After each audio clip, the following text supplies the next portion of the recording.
Hello, my name's Michelle Herzog. I'm the History Social Science Consultant here at the Los Angeles County Office of Education, and it's my pleasure to welcome you to this very special webcast for teachers about the Fair Education Act. The Fair Education Act, or FAIR Act, is an important piece of legislation for California schools. As its name implies, the law aims to bring increased fairness into social studies curriculum, especially with regard to the history and contributions of lesbian, gay, bisexual, and transgender persons. When it was signed into law in California by Governor Jerry Brown in 2011, it was met with some controversy. But what does the FAIR Act actually say? And how does it affect classroom instruction? What are the best practices for teachers implementing the FAIR Act? I'm very pleased to have some special guests with me today to help answer those questions. Damon Huss is with us. He's the Senior Editor and Curriculum Specialist at the Constitutional Rights Foundation and also serves as the Director of the California 3Rs Project. Damon, thanks for coming today. Thank you for having me, Michelle. I'm glad to be part of this webcast. And we're also very lucky to have Leslie Smith with us, a very experienced and knowledgeable teacher who can help answer those questions and shed some light on what the FAIR Act means for teachers. Leslie teaches 9th and 10th and 11th grades at John Rowland High School in Rowland Heights. She's also taught middle school for many years. So Leslie, thanks for coming today too. Thank you for having me, Michelle. Okay, so before we dive in, I want to come back to Damon a little. Damon, tell us a little bit about the California 3Rs Project, what it is, and why it's such a valuable resource for schools. Sure, Michelle. The California 3Rs Project stands for Rights, Responsibility, and Respect, particularly in matters of teaching about religion and freedom of conscience in public schools. The project's been around for over 20 years. It was previously directed by Dr. Margaret Hill, who taught at Cal State University, San Bernardino, and now she's a co-director with me on the project. CRF has been administering it probably for the last 4.5, 5 years. And what it is really is a network across the state of superintendents, district personnel, scholars of religion, and some religious educational advocacy groups to try to help teachers and school administrators understand the First Amendment's parameters about bringing religion into the curriculum and teaching about it in public schools. So we do professional development as well as disseminating information that would be useful for educators. So it's really a great resource to navigate sensitive issues, very much like what we're going to talk about today. So yes. Great work. Yes. Mm-hmm. Great work. So let's go back and talk some more about the FAIR Act and start by getting a little more background than what we've offered so far. Tell us some more, Damon. What is the FAIR Act and what does it change in our public school system? Can you share with us? Sure. As you said earlier, Michelle, the Fair Education Act, or FAIR Act for short, is intended to offer fairness in the treatment of different groups, including LGBT people, in social studies instruction. It began as Senate Bill 48, or SB 48, in response to multiple cases of gay or transgender students being bullied and abused in schools. SB 48 followed soon after the tragic case in Oxnard of Seth Walsh, a boy who came out as gay in middle school but experienced repeated and severe anti-gay bullying. In 2010, Seth committed suicide. California lawmakers responded to this case and many others with the Fair Education Act. Sponsors of the act cited research that shows that inclusion of historically marginalized people, like LGBT people, in instruction lowers the impetus some students might have for bullying and increases student safety on campus. In essence, the FAIR Act requires that history and social studies instruction and instructional materials in the state be fair, accurate, inclusive, and respectful to LGBT people and persons with disabilities, as well as several other groups. So, as a classroom teacher, I think that the important thing to keep in mind, it's not only about following the law, but the importance of recognizing the spirit of fairness, accuracy, inclusion, and respect. The intent is not to promote or denigrate homosexuality, but to recognize the contributions of various groups, including the LGBT community. representation matters. And so the spirit of the law is that the achievements of all of us should be included in learning about our shared history. To help clarify this, it might be an analogy about teaching about religion versus a teaching about the history of religious groups. It's not our jobs as teachers to proselytize to our students or pass judgments on various religion. Our job is to teach about the history and major tenets of world religions. So with the FAIR Act, we don't pass judgment on homosexuality. We are teaching about the contributions of people who identify as LGBT. I think that's an important distinction to make and just to clarify for teachers, because there is some confusion out there. Sometimes teachers need to be prepared to explain the difference between sex assigned at birth and gender identity. The key, as you mentioned, is to use language widely accepted by experts in that field. Language of attribution is always helpful, such as according to people who study gender identity, and then to quote the language, use the language that they use, so we know it's appropriate and adequate. Of course, it's always important for teachers to be clear about the district's excusal policy, because I know this is coming up more and more at schools, particularly with young children. Yes. Generally, as long as the request to opt out of a particular reading or class is limited and can be accommodated in ways that are reasonable and feasible, it should be granted. So schools have the prerogative to do that, and that's important to remember. Likewise, Michelle, I think one of the questions that might come up is, can teachers also be excused from teaching the subject? Yeah, and here again, I think the advice is from experts is check the policy of your district, because we find it may vary from district to district. And schools and districts need to use some local discretion as well. Yes. The FAIR Act has a few general provisions that I can talk about. The first is to amend the Education Code to require public schools to teach about the political, economic, and social contributions of lesbian, gay, bisexual, and transgender persons, among others, in California and the nation, as we've talked about. With regard to contributions of various groups, amendments to the language are indicated on this slide by underlined words.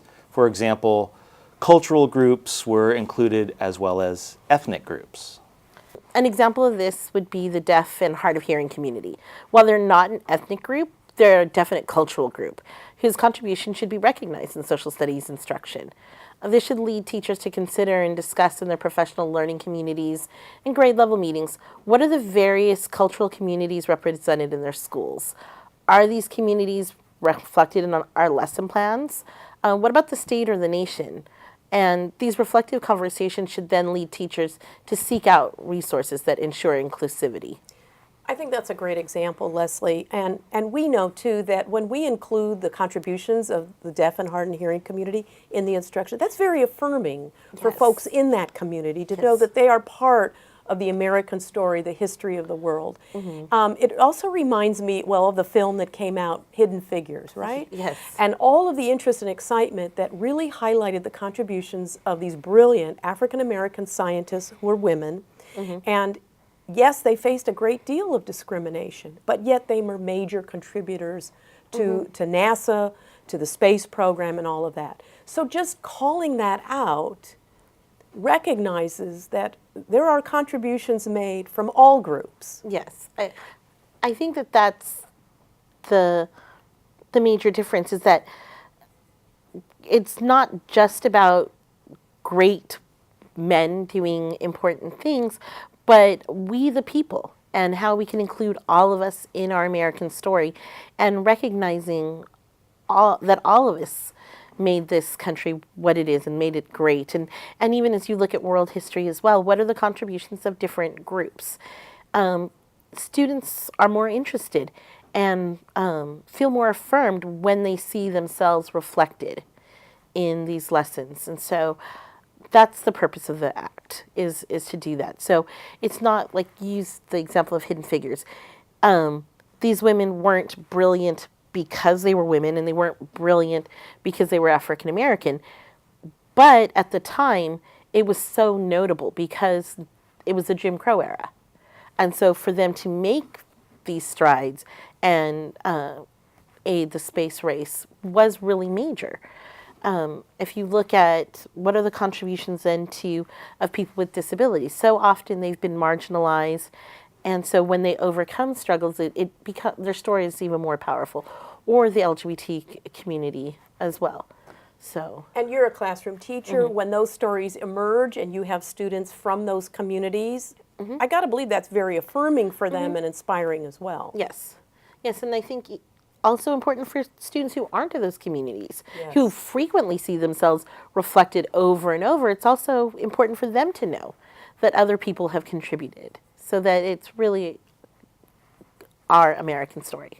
So Damon, this is, I think you would agree, and you're our expert on this FAIR Act, but isn't that the intent of that as well, to recognize the contributions of the LGBT community, much in the same frame of thinking as we're discussing?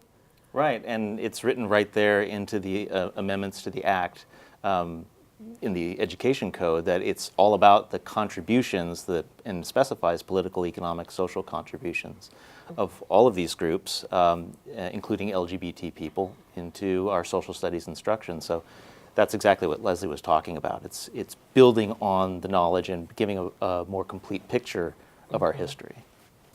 Also in the language, note that the last clause in the revised section states that there should be particular emphasis on portraying the role of these groups in contemporary society as well as the historical context that we've been talking about. Yes, so this is about the roles of known persons and groups in history and today that have identified themselves as members of the LGBT community.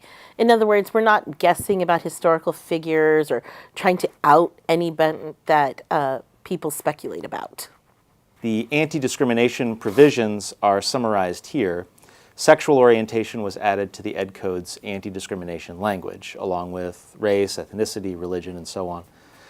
The sections, as you see, focused on teachers' instruction and district-sponsored activities in Section 51-500, and textbook adoption and the use of instructional materials in Section 51-501 of the Ed Code. And I will add that the law reminds charter schools and alternative schools that they, too, are prohibited from engaging in discrimination. So Damon, I'm glad you brought that up because now you're touching on the issue of anti-bullying and discrimination. We're going to talk some more about that. So great. Thank you for describing the letter of the law and the spirit of the law. I think that's important for everyone to have that common understanding. And yet still, we know there is some controversy surrounding the FAIR Act. Damon, how would you characterize it? Well, the controversy has been almost exclusively tied to the inclusion of LGBT people in the law. As soon as Governor Brown signed the bill, some groups opposing the law tried to get petition signatures for ballot initiatives to remove the FAIR Act from the books, specifically the provisions about sexual orientation. Those initiative efforts failed. From my own reading and discussions I've had with teachers, administrators, district personnel, it seems many who oppose the law think that the FAIR Act mandates teaching about the morality of same-sex relationships. However, there is nothing in the law saying that teachers can or should make positive or negative value judgments about anyone's sexual orientation. I hear similar concerns from other teachers, Damon. I think that some people confuse education with consent or approval. No one's being asked to condone or condemn anyone's sexual orientation. Regardless of any teacher, parent, or student's value about various communities, those communities do exist, and members of these communities have contributed to society in history and today. A clear example is the British mathematician Alan Turing, who was able to break the German Enigma code during World War II. He literally saved Britain, the last country in Europe to stand against Hitler during the Battle of Britain before the U.S. joined the war. And he was a gay man. And later, after the war, despite saving his country, he was given the choice of imprisonment with hard labor or hormone treatment to cure him of his homosexuality. He chose the treatments in order to be able to continue his work. And later he committed suicide because of these treatments. And it's estimated that his work during World War II saved over 14 million lives and shortened the war by 2 years. And being homosexual may not have decided his work, but it decided his life. And students looking to find themselves in history deserve to know his story. So another concern that I've heard from teachers and administrators is how do they know which historical figures to include or not to include? I think those stories deserve to be told. They're important ones. And it makes you wonder how many of those stories have not been told. I don't mean just represents LGBT, but of all the different underrepresented groups. I can't imagine talking about Madame Curie as just Dr. Curie, right? So much of her work was overcoming the struggle of being a woman scientist. So we acknowledge the struggles of women in STEM. And so, we need to acknowledge the struggles of different groups as well. We don't just say, oh, Jackie Robinson, he was a great baseball player, right? Jackie Robinson was the first African-American baseball player in the major leagues. And that brings up the vital issue of good historical research, and we talk about historical thinking skills as well. Yeah, so that's correct. For example, over the last few decades, some people have speculated that some very famous historical figures were gay.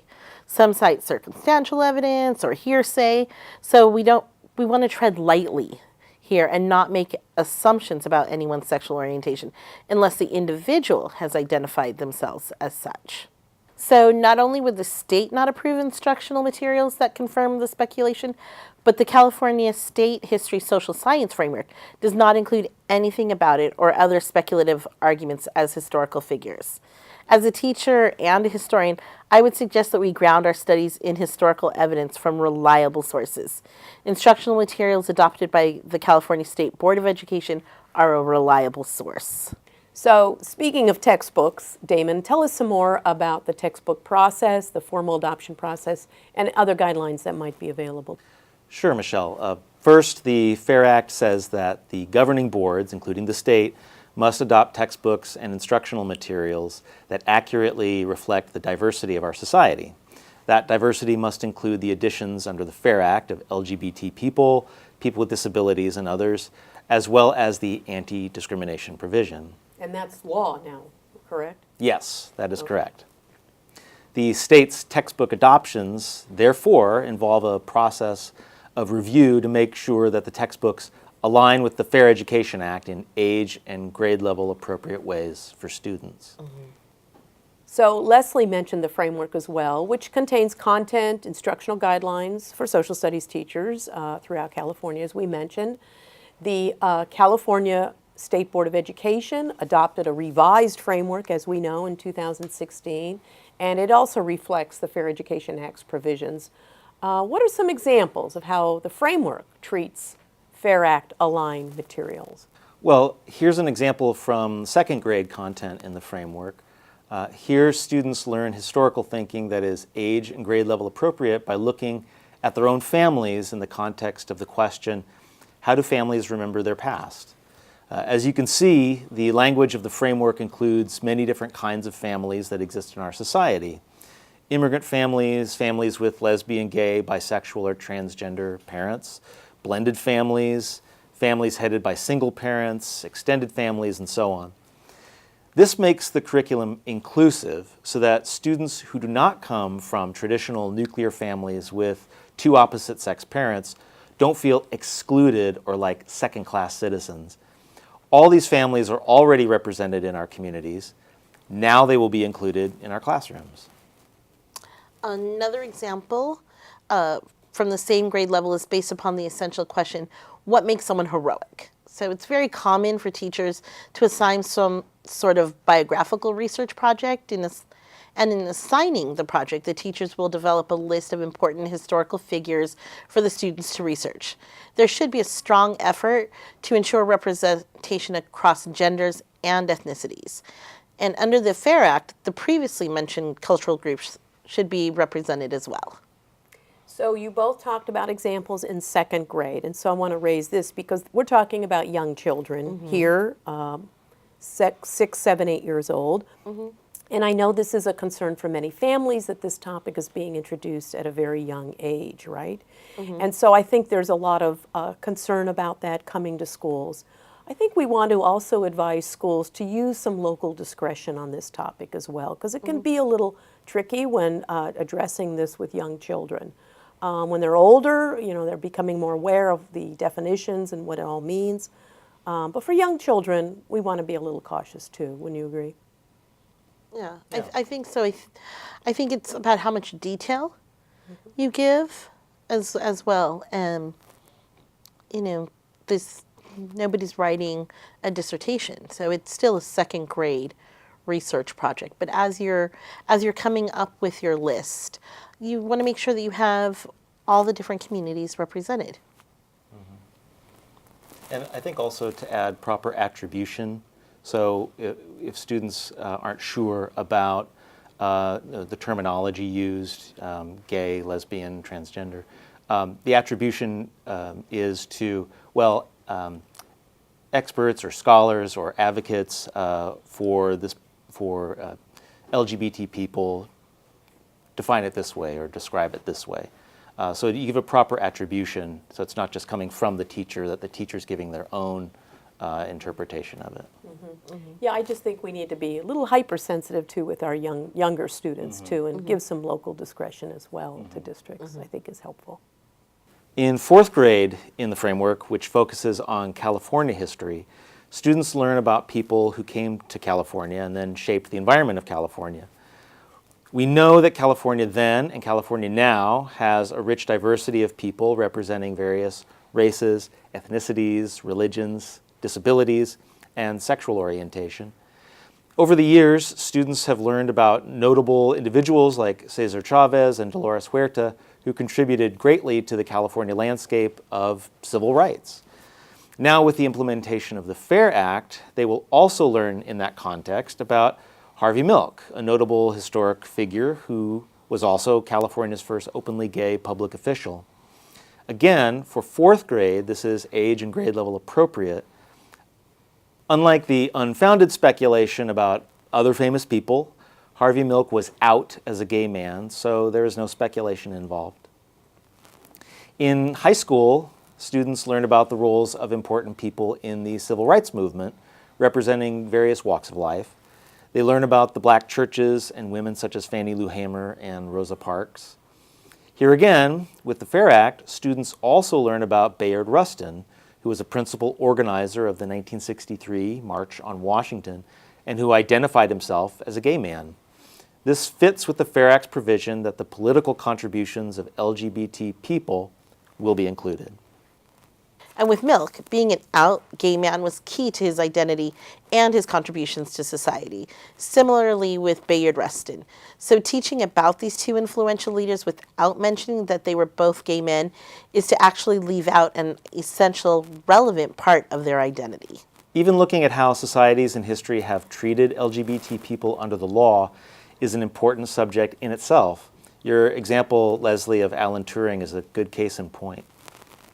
Well, it's common to study the civil rights movement in several grade levels, but it is critical that as we do so, for us to acknowledge that there were multiple civil rights movements and that perhaps the most famous is centered around Martin Luther King Jr.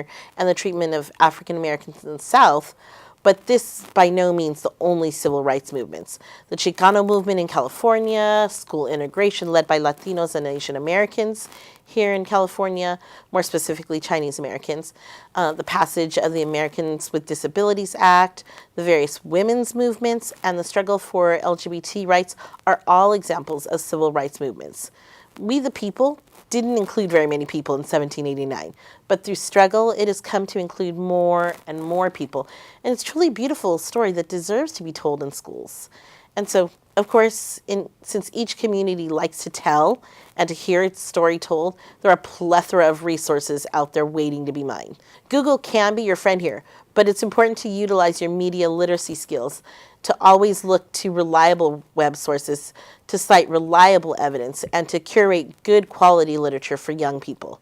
Professional organizations and lists like the Newbery and Caldecott Awards lists for children's literature are a great resource. Your school librarian would also make an excellent resource person here. And the librarian might be able to help you researching age and grade level appropriate literature, primary sources and secondary sources on any of the groups that are now included under the Fair Education Act.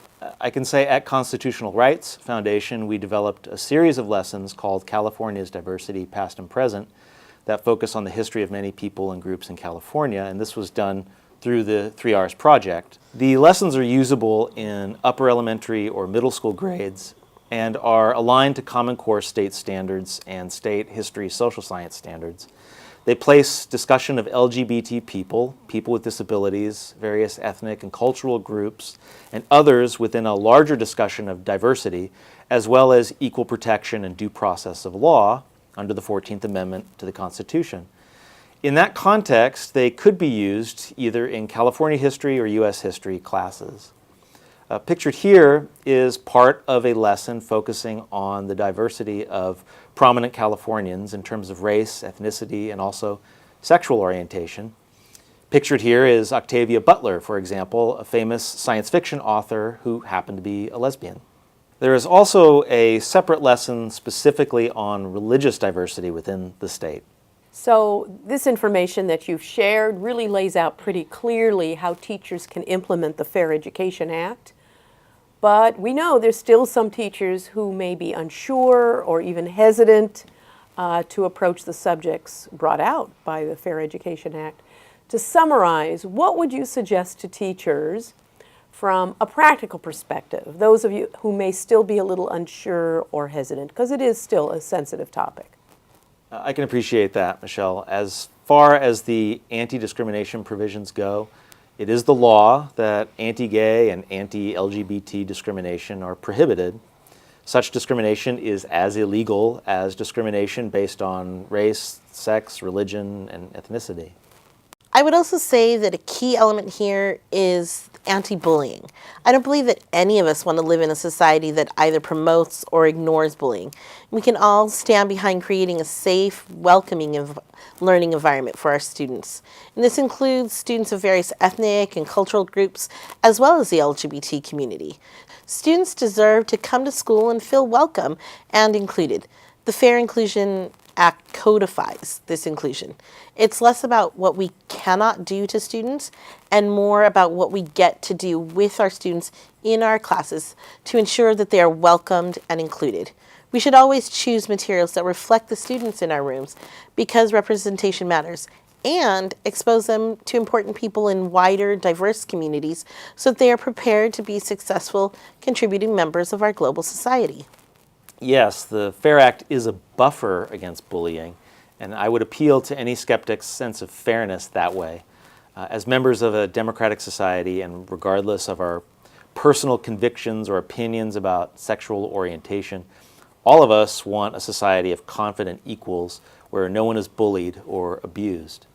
This law, it's going to require that we do some homework as teachers.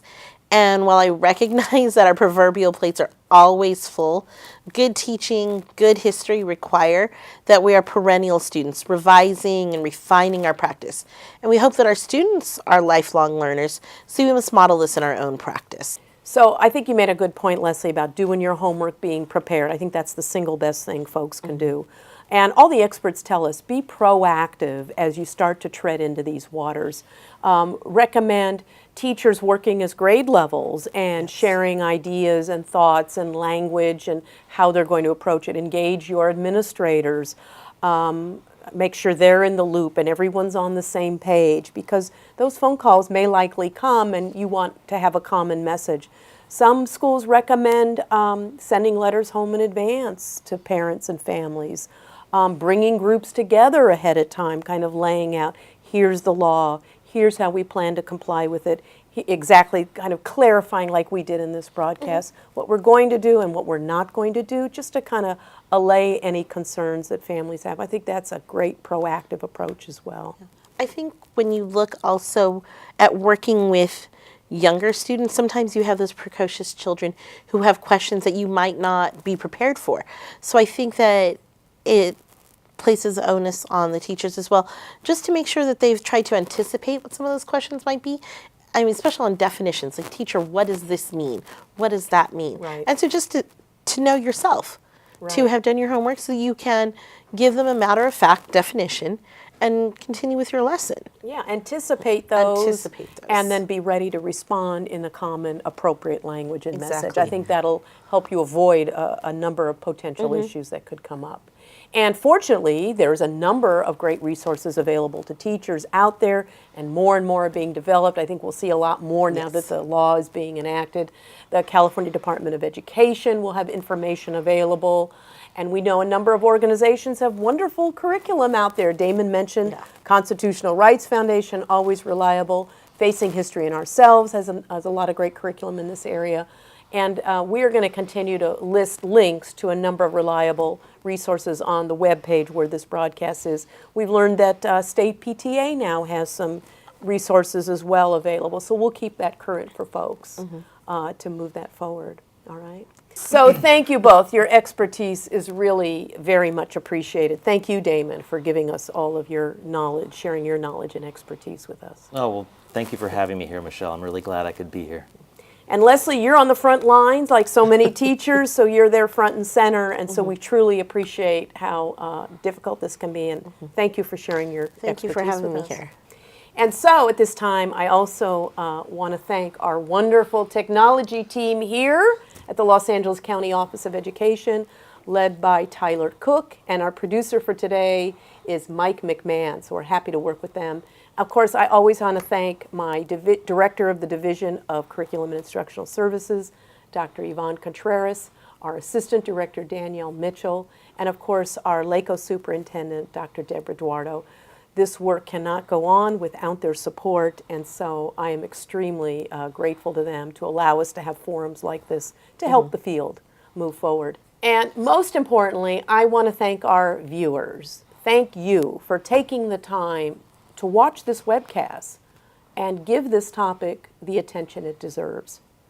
We have also produced a webcast for administrators, so please be sure you keep your school administrators in the loop of everything you're doing, as we suggested earlier. Again, think about sending letters home to families in advance. Do your best, please, to fulfill the intent of this legislation so that you can provide a safe, nurturing learning environment for all our students.